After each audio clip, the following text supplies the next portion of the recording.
Hola justificado, es un gozo poder saludarte de nuevo y compartir las buenas nuevas de salvación contigo.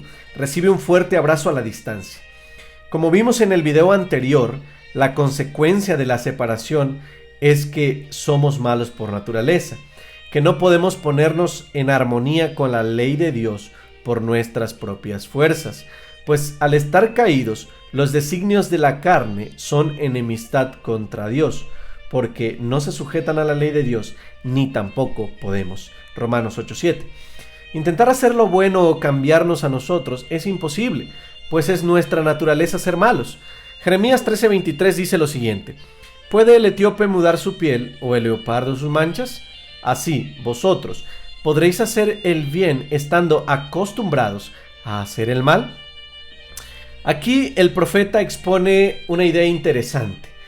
¿Puede el hombre de piel negra cambiar su color de piel? La respuesta evidente es que no. ¿Por qué? Porque es su naturaleza ser negro y no lo puede cambiar. La segunda, ¿puede el leopardo quitarse sus manchas? La respuesta también es evidente y es no. ¿Por qué? Porque nació con esa naturaleza manchada. Ahora, ya que vimos estos dos ejemplos donde es naturaleza que no se puede cambiar, pregunta, ¿puedes tú hacerte bueno estando habituado a hacer lo malo? ¿Qué responderías? Es obvio determinar que las preguntas lanzadas por el profeta en forma de ejemplos, con una respuesta evidente y lógica, son preguntas retóricas, en las que no está buscando respuesta, sino es más bien una invitación a la reflexión para su lector y en este caso para el oyente. Ahora bien, si somos malos y no podemos cambiarnos, ¿qué hacemos? La solución únicamente es Jesús. Como te mencioné en el video anterior, necesitamos permanecer en unidad con Jesús para que así se produzca una vida nueva, confiando en su gracia para poder salvarnos y reconocer que solo Él puede transformar la naturaleza humana y que yo soy inválido en cuestión de hacerme bueno. Por otro lado, hay quienes piensan que la gracia es el permiso de Dios para seguir en el pecado.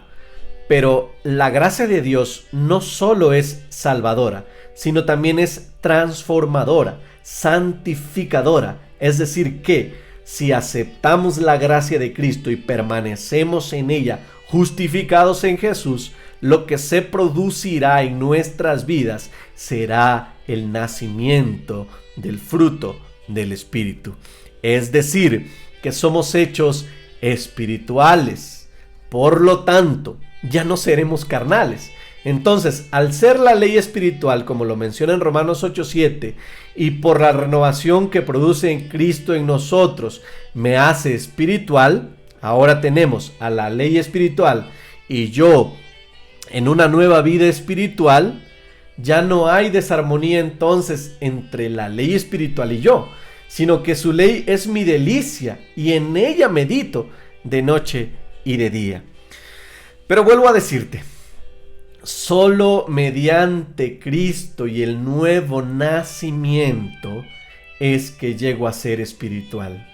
Nadie se hace espiritual portándose bien, sino exclusivamente uniéndose a Jesús, y los frutos serán el resultado de la unión con Él. Dice Jesús: el que permanece en mí y yo en él, mi Padre lo limpiará, y es así como llevará mucho fruto. San Juan 15:1 y 2. Como puedes ver, la permanencia en Jesús es lo que produce la limpieza, la transformación, el cambio, el crecimiento. Pues son estas las características de lo que está vivo, de lo que está unido a la vid. Desarrollo y crecimiento. ¿Qué dice el apóstol Pablo al respecto? Romanos 6:1 al 23 dice lo siguiente: entonces, ¿qué diremos? ¿Seguiremos pecando para que la gracia abunde? De ninguna manera. Porque los que hemos muerto al pecado, ¿cómo podemos seguir viviendo en él?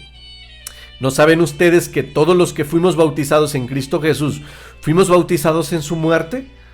Porque por el bautismo fuimos sepultados con él en su muerte, para que así como Cristo resucitó de los muertos por la gloria del Padre, así también vosotros vivamos una vida nueva, porque si nos hemos unido a Cristo en su muerte, así también nos uniremos a Él en su resurrección.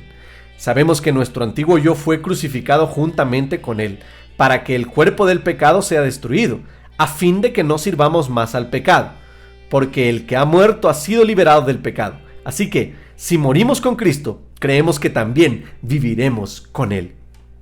Sabemos que Cristo resucitó y que no volverá a morir, pues la muerte ya no tiene poder sobre Él.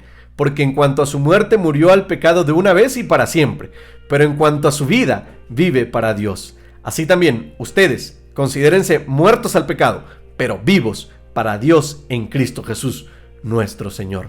Por lo tanto, no permitan ustedes que el pecado reine en su cuerpo mortal, ni lo obedezcan en sus malos deseos. Tampoco presenten sus miembros al pecado como instrumentos de iniquidad, sino preséntense ustedes mismos a Dios como vivos de entre los muertos.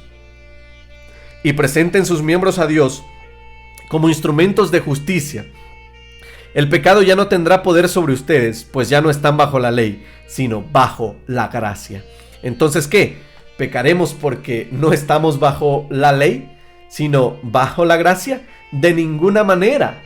¿Acaso no saben ustedes que si se someten a alguien para obedecerlo como esclavos, se hacen esclavos de aquel a quien obedecen, ya sea del pecado que lleva a la muerte o de la obediencia que lleva a la justicia? Pero gracias a Dios que, aunque ustedes eran esclavos del pecado, han obedecido de corazón al modelo de enseñanza que han recibido. Y una vez liberados del pecado, llegaron a ser siervos de la justicia. Hablo en términos humanos, por la debilidad de su naturaleza. Así como para practicar la iniquidad presentaron sus miembros para servir a la impureza y a la maldad, ahora, para practicar la santidad, presenten sus miembros para servir a la justicia. Cuando ustedes eran esclavos del pecado, eran libres en cuanto a la justicia. Pero, ¿qué provecho sacaron de eso? Ahora, ustedes se avergüenzan de aquellas cosas, pues conducen a la muerte. Pero, como ya han sido liberados del pecado y hechos siervos de Dios, el provecho que obtienen es la santificación, cuya meta final es la vida eterna. Porque la paga del pecado es muerte, pero la dádiva de Dios es vida eterna en Cristo Jesús, nuestro Señor. Maravilloso. Analicemos la última parte. El apóstol nos menciona que la consecuencia del pecado es la muerte, pero no porque Dios castiga, sino que vivimos en un mundo malo, y a toda acción, pues obviamente va a recibir una consecuencia, una reacción. Fíjense, conocí a un muchacho que se iba a ir a trabajar a otra ciudad. Le dijo a su esposa que o se iba con él o no le volvería a ver. Ella no quiso ir con él, por lo tanto se fue solo. Al estar en esa otra ciudad, se dejó llevar por los placeres. Estando allá se relacionó con una chica que era pareja sentimental de alguien más. Por lo que al enterarse su pareja, a este chico lo torturaron y lo mataron en su mismo cuarto. Es duro, pero pregunto, ¿Dios lo castigó? No. De hecho, cuando Dios dice no hagas esto, no hagas aquello, no lo dice como una madre que busca proteger a su hijo mediante coartar la libertad de su hijo de poder elegir, sino más bien como una madre que ve a su hijo subirse a un mueble muy alto. Sabes que si tu hijo se cae de ahí, se puede hacer daño, mucho daño e inclusive morir. Pero el niño está allá arriba de lo lindo riéndose pensando que lo que hace es lo mejor, pues le divierte. El niño es muy temerario, por cierto, y si le bajas a la fuerza, el niño pensará que tiene una madre muy mala, que no le deja divertirse y ser feliz. Pero Dios no te va a bajar a la fuerza del vicio que tienes, más bien te muestra que es lo mejor para ti, y quiere que te vaya bien, pero respeta tu libertad. Ahora, desde este punto de vista, Cuando entiendes que el pecado te hace daño, que el pecado lo que busca es destruirte, sabes que necesitas ser salvado del pecado. Pues estás metido en un gran problema. Quieres hacer lo bueno, pero hay una ley en tus miembros que te invita, te arrastra a hacer lo malo. Y por más que quieres hacer lo bueno, terminas haciendo lo malo. Romanos 7:15. Es por eso que lo primero que hay que entender es la malignidad del pecado. Si no se entiende que el pecado daña, sino que más bien se toma la postura que se debe dejar a la fuerza porque Dios así lo quiere, y me opongo fuertemente a mi naturaleza con mucho dominio propio, sin una conciencia de su maldad en el sentido del daño que me provoca, pocos efectos de cambio o nulos veré en mi vida, pues solamente cuando se quiere dejar el pecado, o aún así, aunque no se quiera dejar, pero se comprende sus consecuencias y que por sí mismo no se puede dejar, pues es natural y nos place. Es ahí que pedimos ayuda, pues necesito ser salvado de un enemigo que está en mis miembros, pero que en lugar de hacerme sentir mal, me gusta. Pero el problema es que su fin es muerte. Es como si me estuviera tomando un dulce veneno. El pecado es tan peligroso precisamente porque nos arrastra hacia él. Para ser más claro, en un ejemplo sobre el dulce veneno, es lo que nos pasa con el azúcar. Nos gusta, es deliciosa, nos encanta, pero deteriora la salud del ser humano. El placer no es desagradable para el hombre. Se engaña a sí mismo el que lo cree. Hay que reconocer esto para poder buscar ayuda. Reconocer la influencia del pecado en nuestras vidas y cómo éste nos atrae. Nosotros tenemos una inclinación natural a hacer lo malo. ¿Qué significa? Bueno, yo hace un tiempo pensaba que el ser humano natural se encontraba en un punto medio entre hacer lo bueno y hacer lo malo. Pero realmente el ser humano se encuentra aquí, como en las vencidas. Para hacer lo malo ya solo necesita un empujoncito. Para hacer lo bueno necesita hacer todo esto. Pero realmente es imposible para nosotros levantarnos de aquí. Ese es el problema con el ser humano. Las drogas placen, pero destruyen tus nervios y tu cerebro. El alcohol place, pero su fin es que te subas a un auto y termines en un accidente con tu vida. La pornografía, por poner otro ejemplo, place, pero su fin es alterar la química de tu cerebro. Causa eyaculación precoz, en el caso de los hombres, y es un acto de egoísmo enorme, pues solo busco la satisfacción propia. Robar me place, pues obtengo sin querer, sin esfuerzo, lo que no es mío. Hablar mal de otra persona me place, pues me hace resaltar las carencias de las demás personas y así minimizo las mías, en término inconsciente. Consumir azúcar y comidas grasosas placen, pero su fin es desarrollar diabetes en tu cuerpo y disminuir así tu calidad de vida. El orgullo le place al yo también, pero este es como un lente que no te permite ver las cosas de manera objetiva, sino que siempre será visto en defensa propia. El rencor place, pues me hace sentir deseos en mi corazón contra otra persona que le vaya mal y por lo tanto me hace sentir bien su dolor, aunque solamente ese dolor esté en mi mente. Pero no me doy cuenta que guardar rencor es como que yo tome veneno todos los días. Me estoy haciendo daño yo, pero estoy esperando a que la otra persona se muera. El adulterio, la fornicación placen también, pero su fin es que en una de esas tantas te contagies de alguna enfermedad como el SIDA, o que por celos el esposo de la otra persona te quite la vida o termines quitándosela tú, y vayas a la cárcel y se termine tu libertad, o en otros casos que se disuelva la armonía de tu hogar por culpa del adulterio. Pero una de las razones inconscientes es que tratas de sentirte más hombre en el caso de los hombres, porque es la forma en que tenemos de reafirmarnos a nosotros mismos y a los demás que somos machos. Pero el interés de demostrarlo en mi inconsciencia evidencia la inseguridad de poder serlo sin esta práctica. Otra acción sería la de que fumo porque quiero calmar mis nervios. Y pienso que el cigarro y la marihuana son mis amigos para hacerme sentir bien. Pero realmente estoy engañado, que mis nervios son más bien causados por la dependencia a lo que se supone me libera de sus nervios. Por lo tanto, eres su esclavo y aunado a eso estás consumiendo tus pulmones. Solo son algunos ejemplos de que los actos pecaminosos destruyen nuestra vida. Es verdad que nos placen, pero su fin es destruirnos. Entonces, necesito ayuda.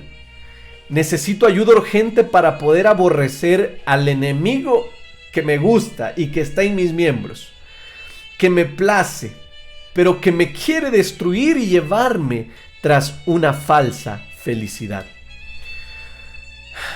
Casi como carnada a su presa. La invitación de Dios a dejar el pecado no es porque es su capricho.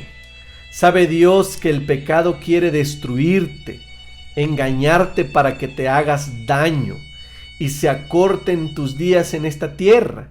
El pecado te quiere meter en problemas. Se presenta como atractivo, pero su fin es doloroso.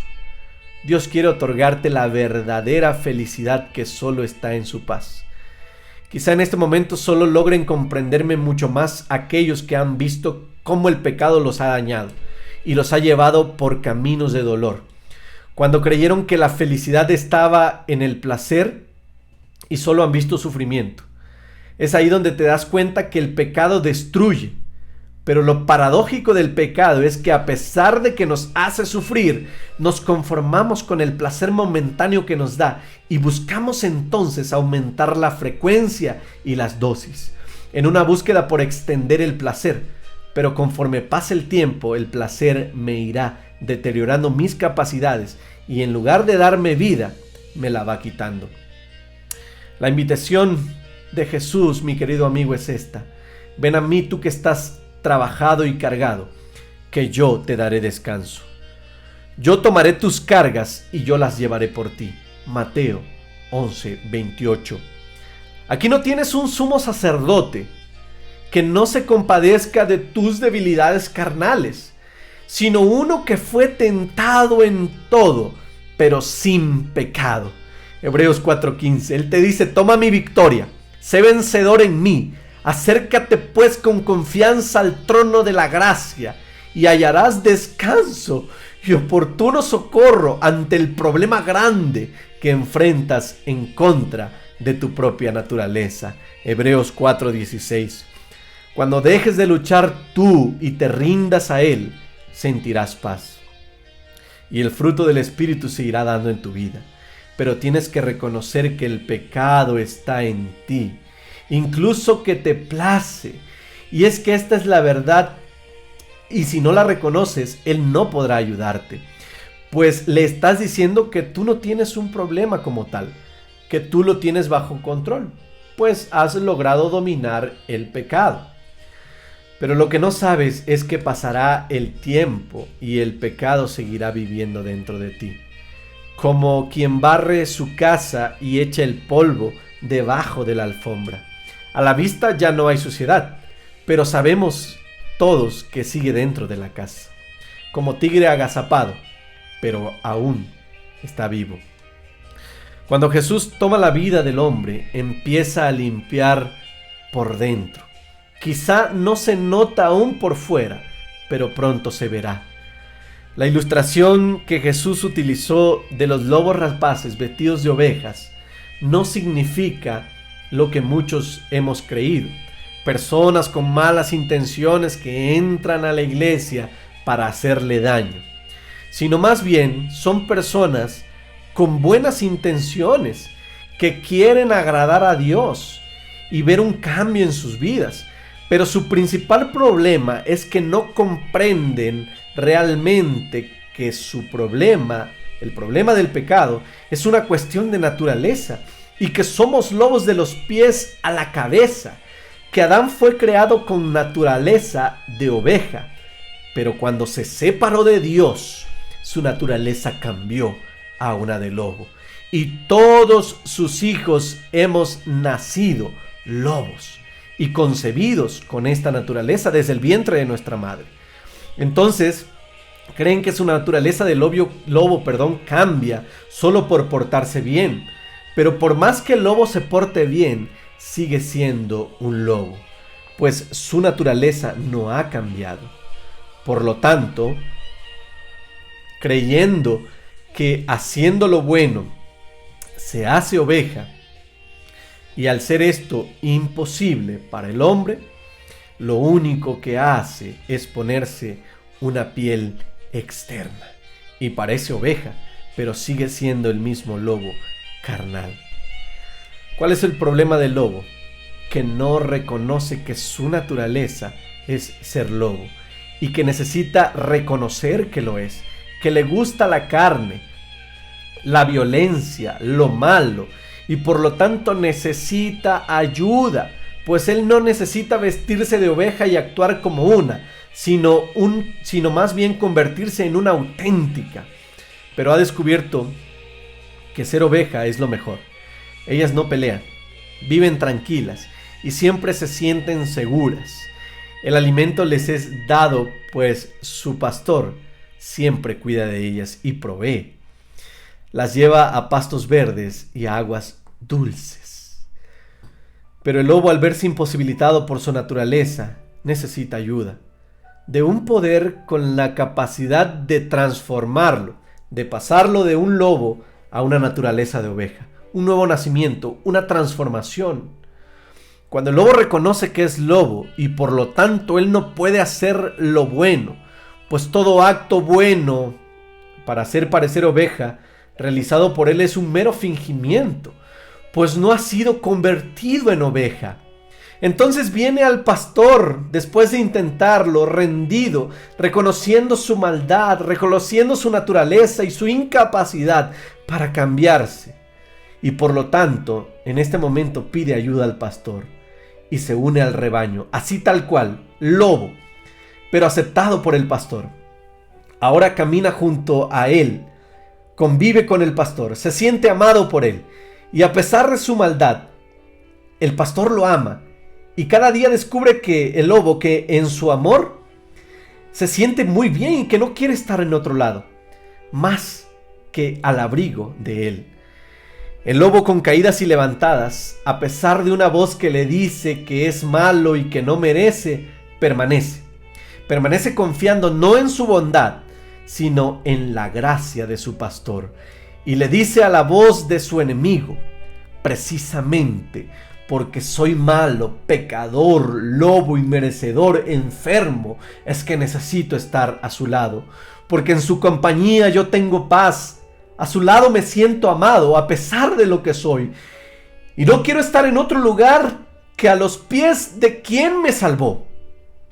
Permanecer en su compañía diaria y confiando así en la gracia de Jesús es como poco a poco empiezan a notar las otras ovejas que el pelaje del lobo empieza a caerse y surgen retoños de lana. Los dientes que estaban hechos para desgarrar carne ahora empiezan a caerse y empiezan a salir muelas para comer pasto. El pasto que sabía horrible empieza a saber delicioso. Las garras se caen y surgen pezuñas de oveja. El lobo se está convirtiendo en una oveja, no porque se portaba bien, sino porque su permanencia y compañía diaria junto al divino pastor lo transformaron. Ahora se porta bien no para ser oveja, sino porque ahora es una oveja en todos los sentidos. Ya no tiene que vestirse de una, pues ahora su naturaleza de lobo cambió y es una oveja natural. Este cambio, mi querido amiga, mi justificado, que me ves, te lo ofrece Jesús también a ti, para liberarte de las garras del pecado. Nos la ofrece Jesús a todo aquel que cree. Entonces confiemos en la gracia de Cristo para salvarnos y limpiarnos. Él hará grandes cosas en tu vida. Solamente ven a Él, y si tú crees en Él hoy Él te otorga su salvación. La consecuencia del pecado es la muerte, pero la dádiva, el regalo, la providencia de Dios es darte vida eterna en Cristo Jesús, nuestro Señor. Que la gracia, la paz y el gozo de nuestro Señor Jesús crezcan cada día en tu vida y experimentes un día a la vez el gozo de tu salvación. Que el Señor te siga bendiciendo, pero cada día con mayor abundancia. Te envío un abrazo fortísimo. Se despide de ti tu amigo Milo. Hasta el próximo video.